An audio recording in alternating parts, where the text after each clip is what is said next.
Oi, gente, tudo bem com vocês? Olha só, nós já falamos sobre vários assuntos, né?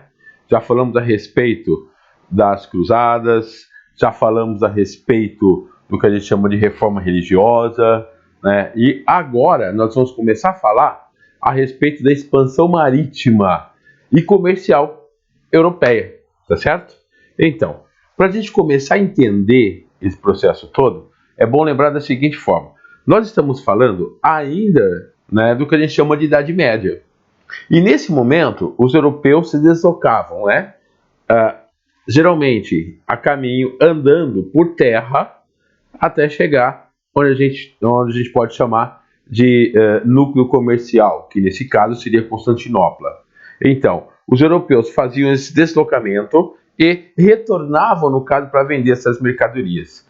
Só que, com o tempo, passaram também a fazer esse trajeto pelo mar Mediterrâneo. Só que tem um ponto interessante, né? Quando nós falamos nesse trajeto, nesse deslocamento, nós temos que lembrar da seguinte forma, que essa mercadoria ela não era literalmente vendida apenas, né, pelo produtor ao, como é que eu vou dizer, ao consumidor. Não. Essa mercadoria, no caso, ela era o quê? Ela era transportada até os polos, né, econômicos, comerciais da época, no Oriente, e a partir daí, então, essa mercadoria era comprada e levada, então, para a Europa. Só que tem um detalhe, isso acontecia justamente onde? Constantinopla.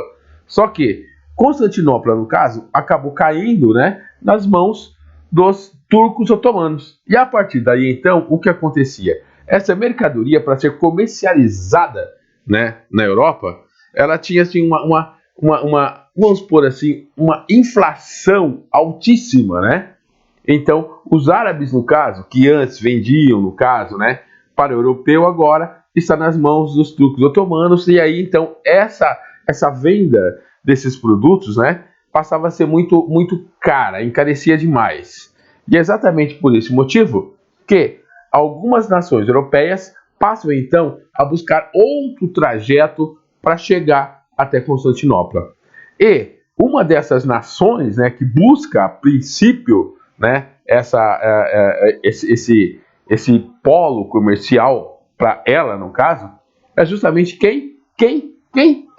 Portugal. Isso, Portugal. Portugal, então, que ficava no trajeto, né, das embarcações, né, que saíam, então, de qualquer ponto da Europa lá, cruzando, né, entre continente europeu e continente africano, né, passavam por ali, passavam por Portugal e seguiam, então, até onde? Constantinopla, para comprar essas mercadorias.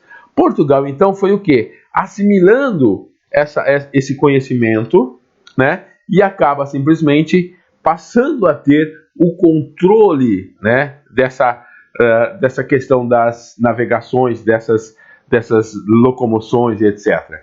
E Portugal vai acumulando todo esse conhecimento, né, cria também o que a gente chama de escola de Sagres, né, e essa escola de Sagres, então, vai transmitindo o desenvolvimento, pesquisando, né, criando esse desenvolvimento tecnológico para a época, é claro. E resultado, Portugal, então, é o primeiro país europeu a lançar-se às grandes navegações. Tanto é que, mais ou menos 1415, Portugal consegue conquistar, então, Ceuta. E a partir daí, então, o que vai acontecer? Por que Ceuta? Porque Ceuta era um importante centro comercial na época.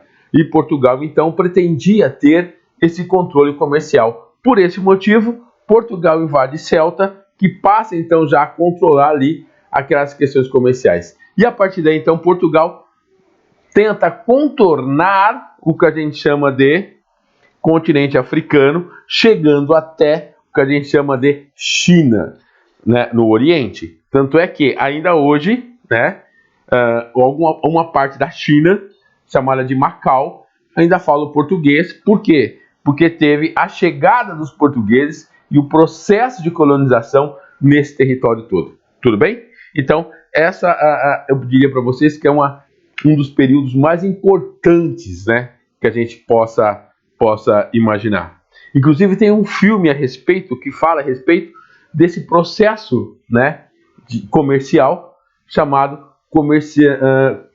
Comerciante de Veneza. Né? Inclusive tem livros, tem filme a respeito, então é muito interessante que vocês estejam vendo esse filme também, tá? O Comerciante de Veneza, né? Então, que mostra justamente esse processo todo, tá certo? Então tá, gente.